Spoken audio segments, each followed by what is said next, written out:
आप देख रहे हैं एटीएन लाइव और मैं हूं सोमेश कुमार सिंह। शाम के 6 बज चुके हैं और हम आपके बीच हाजिर हैं आज दिन भर की हर छोटी बड़ी खबरों को लेकर। सबसे बड़ी और अहम खबर से रूबरू कराते हैं। सिवान में अब तक कोरोना के एक भी पॉजिटिव मरीज नहीं मिले हैं पिछले 3 दिनों में। जी हाँ, पिछले 3 दिनों में सिवान में अब तक कोरोना के एक भी पॉजिटिव मरीज नहीं मिला है। इसके अलावे अब तक कुल 6 मरीजों की जो दूसरी रिपोर्ट आई है वो नेगेटिव पाई गई है। तो ये सिवान से राहत बड़ी खबर है और सुकून देने वाली खबर ये है कि सिवान में पिछले 3 दिनों से एक भी कोरोना के पॉजिटिव मरीज नहीं मिले हैं। इस बात की जानकारी सिवान के सिविल सर्जन यदुवंश कुमार शर्मा ने एटीएन लाइव के संवाददाता को फ़ोन पर दी है।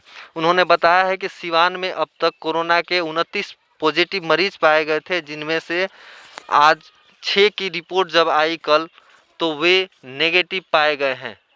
उनकी अब तीसरी रिपोर्ट का इंतज़ार रहेगा और जैसे ही रिपोर्ट उनकी नेगेटिव आएगी तो उन्हें अब होम आइसोलेट कर दिया जाएगा, यानी उनको घर पर ही रखा जाएगा और घर से ही उनका इलाज किया जाएगा। तो ये राहत भरी खबर है। आपको बता दें कि सिवान के दयानंद आयुर्वेदिक मेडिकल कॉलेज में आइसोलेशन सेंटर बनाया गया है और वहीं पे कुछ सिवान के कुछ लगभग 20 की संख्या में कोरोना पॉजिटिव मरीजों को रखा गया है और कुछ जो मरीज हैं वो पटना में हैं।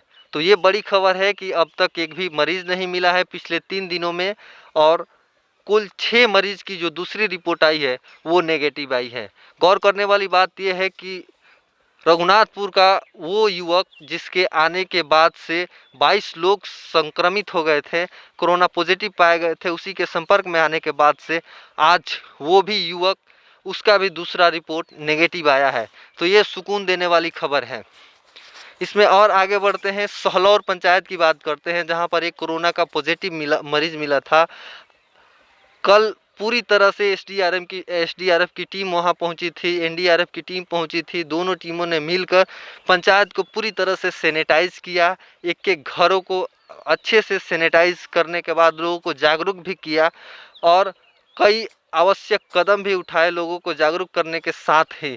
तो वहीं आज इस चीज़ का जायज़ा लेने के लिए सिवान के एसडीओ संजीव कुमार, एसडीपीओ जितेंद्र कुमार पांडे, ये सभी लोग दल बल के साथ पहुंचे और जायजा लिया और इसी के साथ ही वहां पे उपस्थित स्थानीय मुखिया संजय सिंह से बात करते हुए उन्हें कुछ आवश्यक दिशा निर्देश भी दिए।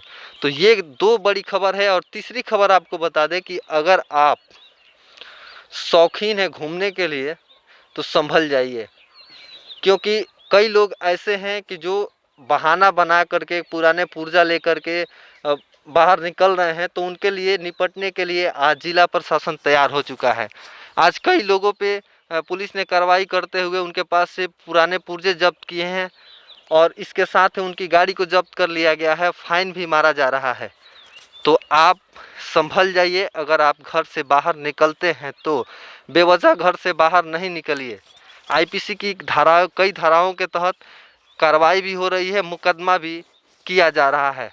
तो कहीं ये आपकी मस्ती आप पे भारी न पड़ जाए, तो इससे बचने के लिए आप संभल जाइए और घरों में रहिए। और खबर आपको बता दें कि सिवान में जैसे ही मरीज मिले उसके बाद से स्वतः सिवान के जो जिला प्रशासन है उन्होंने पूरी तरह से अपने बॉर्डर को सील कर दिया, चाहे अंतर जिला बॉर्डर हो या फिर अंतर्राज्यीय बॉर्डर हो। इसके अलावे आपको बता दें एक और खबर कि अब तक जो भी बॉर्डर सील किए गए हैं वहाँ पे मजिस्ट्रेट की निगरानी की तैनाती की गई है और पुलिस बल के साथ वहाँ पे बल हमेशा मौजूद है ताकि कोई धोखे से भी बाहर नहीं निकलने पाए। ये खबर है आपके लिए। बता दें कि श्रीकरपुर बॉर्डर, जिसे बिहार यूपी का बॉर्डर कहा जाता है, मेहरौना बॉर्डर है, वहाँ भी आजकल सन्नाटा है, जहाँ पे पिछले दिनों भीड़ भारी देखने को मिलती थी, लोग आते जाते थे।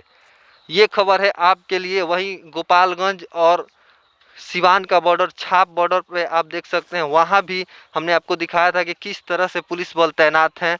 तो वहीं छपरा और सिवान से को जोड़ने वाला जो बॉर्डर है वो बॉर्डर दरौदा प्रखंड के जलालपुर गांव है, वहाँ भी अब लोग संभल चुके हैं और उसे भी उस गांव के तरफ भी पूरी तरह से लॉकडाउन कर दिया गया है। उस गांव को सील कर दिया गया है। सीमा जो है छपरा सिवान का वो भी सील कर दिया गया है, ताकि सिवान के लोग अन्य दूसरे जगहों पर और दूसरे जगहों के लोग सिवान में आ नहीं सके और कोरोना जैसी भयंकर बीमारी नहीं फैल सके। तो ये आज तमाम बड़ी खबरें थी। आपको एक बार फिर से बता दें कि पिछले 3 दिनों में सिवान में कोरोना का एक भी पॉजिटिव मरीज नहीं मिला है। इसके अलावा 6 मरीज ठीक हुए हैं, जिन्हें आइसोलेशन सेंटर से निकालकर क्वारंटीन सेंटर भेज दिया गया है और इंतज़ार है उनकी तीसरी रिपोर्ट का। जब तीसरी रिपोर्ट नेगेटिव पाई जाएगी तो उन्हें होम आइसोलेट कर दिया जाएगा। दूसरी खबर यह है कि सिवान एसडीओ और एसडीपीओ दोनों ने सोहलौर में जो मरीज मिला था उस सोहलौर पंचायत का जायजा लिया, स्थानीय मुखिया से बात कर कई आवश्यक दिशा निर्देश दिए। तीसरी खबर आपके लिए ये है कि अगर आप घूमने के लिए शौकीन हैं और ये किन प्रकार कोई बहाना बनाकर बाहर निकलते हैं, जैसे कि डॉक्टर के पास जा रहे हैं या कुछ सामान लाने, अगर आप उसमें गलत पाए जाते हैं तो आपके खिलाफ पुलिस कार्रवाई कर सकती है और आपको जेल भी जाना पड़ सकता है, फाइन भी देना पड़ सकता है। इसके अलावा आपकी गाड़ी भी जब्त हो सकती है। तो आप संभल जाइए। और चौथी खबर आपके लिए ये है कि सिवान ने पूरी तरह से अपने जिला का जो बॉर्डर है, राज्य का जो बॉर्डर है, जैसे कि उत्तर प्रदेश और बिहार का बॉर्डर श्रीकाकुलम हुआ, मेहरौना हुआ।